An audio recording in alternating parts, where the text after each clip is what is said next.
Thanks, Andy. Good afternoon, Frank. Hi. It's been a bit up and down for you, hasn't it, in the short period in charge? Have you had to lift the mood of the players this week in training at all, following last weekend's defeat? Well, yes and no, because this is the Premier League and it's football, and I came into a situation knowing that it wouldn't be, plain sailing as such in terms of you're going to win really games as a process. We're in that process, so we're certainly not going to get derailed from what we're working towards by results, because, as I say, it's very difficult to get results in this league. So I know players have been good, confident, positive, and we work towards the game tomorrow. A lot's already been said, Frank, about home form and the importance of it from now until the end of the season, of course. But given the current position, it's going to need a bit more than relying on just that, isn't it? Well, it always will do. In terms of our approach, we won't ever approach and isolate home games. It's a general way that we work, and whether we're playing at Goodison with the backing of our fans or away from home, it hasn't been good enough away from home all season, and there are things that I see that need to be improved on that front. But we have a lot of games to go, so I think we just need to, as I say, keep our heads down and working on the training pitch and trying to pick up results. And against Manchester City, there's a reason why they're top and they're the best team. So we have to understand that and go in and worry about ourselves and try and get a result. But there are a lot of games coming after this one too. They don't come much harder than Manchester City, as you're well aware. And after their defeat against Tottenham, obviously they're going to be desperate to get back onto winning ways. How do you approach it again against a side of this magnitude? Yeah, I mean, their winning record is incredible this season, as is Liverpool's, because they're still close behind them. But with Manchester City, even when they lose, there are sometimes reasons why they lose, and it generally doesn't look like a normal loss looks in terms of possession and chances, etc. So I'm not looking too much into the actual reaction off the back of Tottenham. I'm just taking them at face value. We have to be very organised. We have to be very aggressive and be prepared to put in the work-like performance it takes against Manchester City, and then take our opportunities to do positive things in the game when we have the ball. They generally they out-possession everybody, sometimes by quite a lot. So we have to have an understanding of how the game may look and just be ready on our part. You have beaten them before as a manager when you were at Chelsea, of course, got the better of Pep Guardiola. So is there a secret? Is there a certain way of doing it? No, I've had both experience against his team, sort of actually playing well and losing a game, playing not so well and winning a game, and then playing very well and beating us again. And I think it's hard to reflect on too much that's gone by us, and maybe some small things in my head from the previous games against them. But I'm at a new club and a new team, so it's a new, fresh approach from my point of view. Is this the perfect example then of using different styles, formation in the approach to games, or is that something you do in terms of every opposition anyway? Well, at the moment in my time here, I've been half of my decision on shape or formation has been made for me for injuries. We've had a lot of injuries that I walked into, important ones that happened straight away. So when you lose two strong centre halves, as we've seen in the last couple of years of any team that loses them in the Premier League, it's a difficult thing to manage. So sometimes formation is off that, other times it's a formation to try and help you against the opposition. And of course with City, you need to try and set up as well as you can to negate all their strengths. So on those injuries, important players, what are the prospects for Demarai Gray and Abdoulaye Doucouré, even Ben Godfrey returning? Ben Godfrey won't be back. He's still a couple of weeks away, which is always the case with Ben. He's progressing well, but it was always going to be a 5-week-ish injury, which gives him another couple of weeks. With Doucouré and Gray, they're both training with us now and in the squad. It's whether they start is an issue for me, because Doucouré's been out for 5 weeks now, and with Demarai, we have to make sure that coming into a game of this type of physical output that's needed to get the performance and the potential result, it's a big ask. So I'll have to decide whether they're ready to start. But they've both been training with us for the last 2 or 3 days, so it's good to have them back in the squad. The likes of Demarai Gray and maybe Andros Townsend, when he's on the pitch, are they important for you in terms of the service for Dominic Calvert-Lewin? Were you a bit disappointed in what he had last week in terms of what was provided for him, or does he have to make it work himself? That's all the team issue. That's all the structure of the team. It's not the wingers. It's not Dominic. It's a team issue. If you're gonna, as well as your attack and how well you defend, is all to do with the team. So that's always an absolute team structure issue. Just finally, for me, Frank, the dreadful situation in Ukraine. Obviously, you have Vitaly Mykolenko there. We've seen a post of his on social media, which is heartbreaking, really. How is he? And obviously, the club are offering as much as they can for him. But is he in a position where he can play football tomorrow? He's okay. I've spoken to him. The club have spoken to him. He has every bit of support that we could possibly give him from our end in terms of personal touch, club support. If and when he needs it. Who knows how we can help him and how much we can help him, but he knows that support mechanism is there. He's only been here for a short period as well, so it's ultra important that he feels that from us, and he does. The decision of whether to play or be available is between me and him to speak about.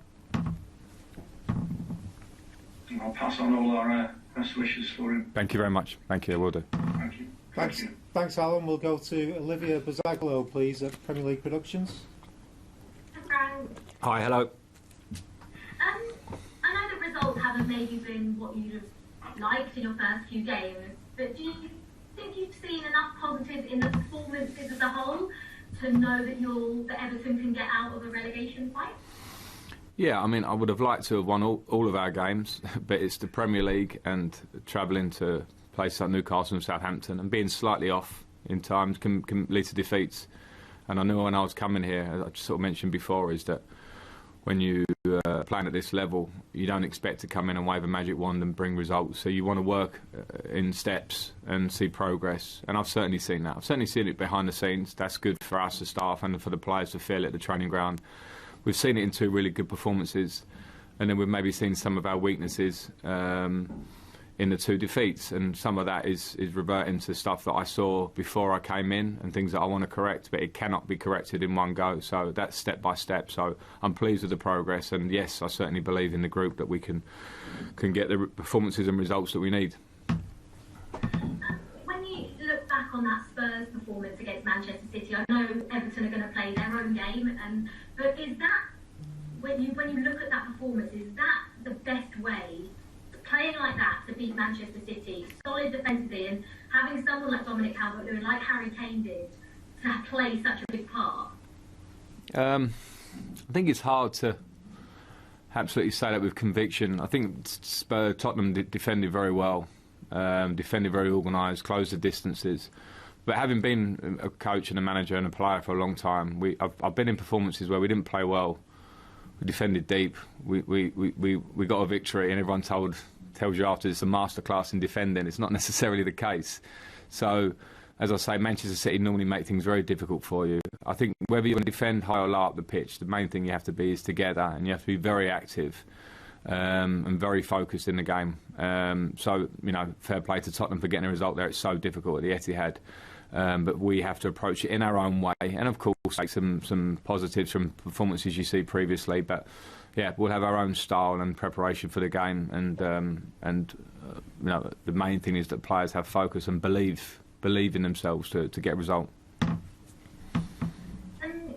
like you mentioned earlier, obviously this game is a huge game for both Everton and Manchester City. But in the situation that Everton are in, is it going to be games against teams around you that define your season, other than games against someone like Manchester City? Possibly. I mean, it's difficult to beat Manchester City. Their league record tells you that week in, week out. So we can't put all our eggs in the basket of this game being, a game changer completely, because there are a lot of games left. But what I do want to see, no matter what we do, is an approach of the players with, as I say, a belief and in themselves, that we can go toe-to-toe with anybody. And who knows what this game will bring in those terms. But there are a lot of games to be played. There's a lot of football to be played. The teams around us, teams that we have games in hand on. So we have to remain positive. This next game against Manchester City and then travelling to Tottenham are going to be difficult games. And I still won't change my mindset whether we manage to get positive results in both or not. There's a long way to go. Thank you very much, Frank. Thank you. Thanks, Olivia. We'll go to Alistair McGowan at the BBC, please. I'm just wondering, obviously there's been a mix of results, home and away. Is that something that you're expecting to the players about in terms of and I know this has obviously happened with previous managers as well, where results tend to be better at Goodison as opposed to away from home? Yeah, I have spoken relatively briefly about it because it's an obvious thing that had to be addressed coming in. Our away record since early on in the season has been nowhere near good enough, and there's no point in making any bones about that. It's the fact. So that's something we have to address going forward, and it's some of it can be a mindset thing, and the more it goes on, the more players look at that mindset, and they maybe in difficult moments in games can have tougher times. So that's the first thing, and then of course the rest is about how we prepare for those games, plan for those games, and actually execute it and play. So that will come tomorrow, and let's hope that we can give the fans a real reason to get behind us as they have done in my 2 games, and to really good effect. And if we can get a positive result tomorrow, then great. And then with the problems away from Goodison that we've been having, something I'm definitely wanting to address, and we'll take that one on. Just wanted to ask you the last question. You mentioned there about Belenko and the Ukraine conflict at the minute. Obviously, there's a lot of talk as well about Roman Abramovich. USN have got a stake in Everton as well. I just wondered whether you had, when you worked at Chelsea, whether you had any issues with Russian money being in English football. Well, no, I've always felt myself as at Chelsea for a long time. Signed there under Ken Bates, signed for Chelsea Football Club, signed now for Everton, went to Manchester City, been at New York City. And I've always found myself to try and be a dedicated worker for the club that I work for in my game. And I know I can get where you're coming from. It's a very difficult question at the moment because of current events. But I'm certainly not going to be drawn on the politics of that for my time at Chelsea or my time at Everton now. I'm here to coach, I'm here to try and make this team better and work at this club. And that's not a question that I want to go and answer. And if I'm really honest, some of it is, I like to speak about things that I'm absolutely clear on. If you ask me about Manchester City's possession or work off the ball, I'm absolutely clear on that. I'll give you an answer. And without dodging this question exactly, I'm not absolutely clear, so I would hate to give an answer. Yeah, thanks, Frank. I appreciate that. Thank you. Thanks, Alistair. We'll go to Chris at Radio Merseyside, please. Hi, Frank. Hi. Someone who's still relatively early in your managerial career, when you got up against Pep Guardiola, considering the success that he's had, what have you learned from going up against him? Well, I mean, a lot, because every time you go up against him, you feel a very complete team, a team that's been worked on by a fantastic coach for a long period of time, a team that has fantastic players, and a team that doesn't show many weaknesses, whether they're weaknesses of how they play with the ball or how they defend off the ball. So it's not only the in-game feeling you get from that, but it's also when you prepare and you see them and you find it's very difficult to find gaps in their play, which is all credit to them. So yeah, I love going up against a team managed by a manager like that, Pep Guardiola, Jurgen Klopp, great managers that have achieved so much in the Premier League, and they test you, and that's great. And you mentioned in the last few weeks you've had concerns after the Newcastle and Southampton games in terms of heads dropping when you went behind. Have you been working on anything behind the scenes in order to counteract that? Yeah, yes, and it's quite simple for me. Like, you always want to work on the environment, and it's important that you make sure that we're never too low after defeats and never too high after victories. That's important always. But the only way to combat lack of confidence or these things is to go on the training ground and work. And lots of detail, lots of things that are game related. The players start to believe in that, and then they'll believe in themselves. So yeah, we've been working across the board on that. And just finally, Frank, on yourself, I think it's the first time that you've managed a team that's lower down in the league, either the Premier League or the Championship. Do you find yourself doing anything differently in your managerial style compared to when you were at Derby and Chelsea? Yeah, but all jobs are different. You know, at Derby, the long Championship season, difficult moments, good moments. At Chelsea, team inconsistent moments, some great moments. So there are lots of differences, and it's hard to put fingers on them. You just have to try and when you start working with the players, find out very quickly what are the priorities and you want to change. Focus on the job in hand, which is trying to get results, and that means we need to up performance, and I think we've done that. I certainly feel like we've done that, and particularly, of course, at Goodison. And that's the things we want to take forward. So, yeah, it's different challenges, but that is the nature of the job. Thanks, Fred. Thank you. Thanks, Chris.